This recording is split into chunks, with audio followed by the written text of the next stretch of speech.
அனைவருக்கும் வணக்கம். இன்னைக்கு என்ன பார்க்க போறோம்னா, ராசிகளினுடைய தன்மைகள். ஆண் ராசி, பெண் ராசி, ஒற்றைப்படை ராசி, இரட்டைப்படை ராசி. ஒற்றைப்படை ராசி மேஷம், மிதுனம், சிம்மம், துலாம், தனுசு, கும்பம் ஒற்றைப்படை ராசிகள். ரிஷபம், கடகம், கன்னி, விருச்சகம், மகரம், மீனம் இரட்டைப்படை ராசிகள் பெண் ராசிகளாகும். சரராசிகள் வேகமாக செயல்படக்கூடிய ராசிகள் மேஷம், கடகம், துலாம், மகரம்.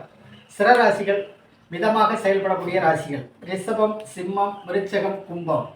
உபயராசிகள் மிதனம், கன்னி, தனுசு, மீனம் உபயராசிகள் வேகமாகவும் செயல்படும், மிதமாகவும் செயல்படும். நெருப்பு ராசிகள், நெருப்பு தத்துவம், நெருப்பு ராசிகள் தர்ம திரிகோண ராசிகள் மேஷம், சிம்மம், தனுசு. மேசராசி காட்டு தீ போன்றது, சிம்ம ராசி அடுப்பு தீ போன்றது, தனுசு ராசி விளக்கு, பூஜை விளக்கு போன்றது. நிலத்தத்துவம் அதாவது அர்த்த திரிகோண ராசிகள் ரிஷபம், கன்னி, மகரம். ரிஷபம் விளைநிலம், கன்னி வாழ் நிலம், மகரம் பணிபுரியும் இடம். காற்று தத்துவம் காம திரிகோண ராசிகள் மிதுனம், துலாம், கும்பம். மிதுனம் காற்றை விட மேலானது, துலாம் போராட்டம், மற்றவர்களுக்காக தன்னை அர்ப்பணிக்கும், கும்பம் பழும் காற்று போன்றது, எதையும் வெளிக்காட்டிக் கொள்ளாத நிலை. நீர் ராசி சலத்தத்துவம் மோட்ச திரிகோண ராசி கடகம், விருச்சகம், மீனம். கடகம் ஆறு வாய்க்கால் நீர், ஓடும் நீர். விருச்சகம் குளம், கிணறு நீர், தேங்கும் நீர். மீனம் சமுத்திரம், கடல் நீர். ராசி மண்டலத்தை இரண்டு பிரிவாக பிரித்து குரு அணி கிரகங்கள், குரு அணி ராசிகள், சுக்கிர அணி ராசிகள். குரு அணி ராசிகள் மேஷம், கடகம், சிம்மம், விருச்சகம், தனுசு, மீனம். இந்த 6 ராசிகளின் குரு அணி ராசிகள். சுக்கிரணி ராசிகள் ரிஷபம், மிதுனம், கன்னி, துலாம், மகரம், கும்பம். இது 6ம் சுக்கிரணி ராசிகள். குரு அணி கிரகங்கள் குரு, சூரியன், சந்திரன், செவ்வாய், கேது.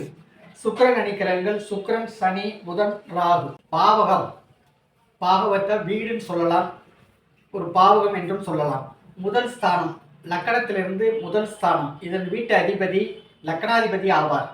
இவர் ஜாதகருடைய நிறம், குணம், திறமை, தலை அமைப்பு, ஆயுள், சிந்தனை, உணர்ச்சி ஆகியவற்றை குறிப்பதாகும். இது முதல் ஸ்தானமாகும். இரண்டாம் ஸ்தானம் தனம், வாக்கு, குடும்பம் இவற்றை குறிக்கக்கூடிய ஸ்தானமாகும். சாதகருடைய பிறந்த குடும்பம், கல்வி நிலை, சாதகருடைய வாக்குத்தன்மை, தனம், அதிர்ஷ்டம், அணி உடைகள், செல்வம், தானியம் இவற்றை குறிப்பதாகும்.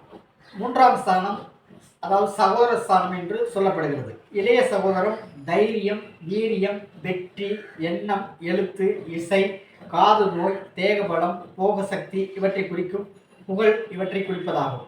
நாலாம் ஸ்தானம், 4வது ஸ்தானம் லக்கணத்திலிருந்து 4வது ஸ்தானம் மாதிருஸ்தானம். மாதிருஸ்தானம் தாயாருடைய நிலை, நிலம், வீடு, வாகனம், தன் சுகம், கால்நடைகள், வித்தை, கல்வி நிலை, கனவுகள் இவற்றை குறிப்பதாகும். 5ஆம் ஸ்தானம் புத்திரஸ்தானம், பூர்வ புண்ணியஸ்தானம் என்று சொல்லப்படுகிறது. பூர்வ புண்ணியஸ்தானம் பூர்வீக சொத்து, தந்தையின் தந்தை, நல்ல அறிவு, புத்தி கூர்மை, குழந்தைகளுடைய நிலைகள், குலதெய்வம் குறிப்பிடுவது, மாம நிலையை அறிவது. 6ஆம் ஸ்தானம் சத்துருஸ்தானம், ரோக ருணஸ்தானம் என்று சொல்லப்படுகிறது. உடலில் ஏற்படும் நோய்கள், எதிரிகள், கடன்கள், கலகம், பிரச்சனை, உழைப்பு, வேலை, சந்தேகம், ஆயுள் கண்டங்கள், அடுத்த ஒரு பணம் சிறிது வருதல். இது 6வது ஸ்தானம். 7வது ஸ்தானம் கலத்திரஸ்தானம்.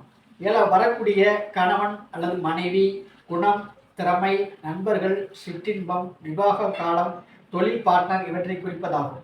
8ஆம் ஸ்தானம் ஆயுள் ஸ்தானம். சாதகருடைய ஆயுள் நிலை, திடீர் விபத்து, கடுமையான வியாதி, காரிய தடங்கள், பிரச்சனை, அசிங்கம், அவமானம், அளவுக்கு அதிகமான செலவுகள், நீங்காத பகை, வீண் அலைச்சல், எதிர்பாராத அதிர்ஷ்டம், அடுத்த ஒரு பணம் பெரிதாக வருதல், கோர்ட்டு கேஸு, வம்பு வழக்கு.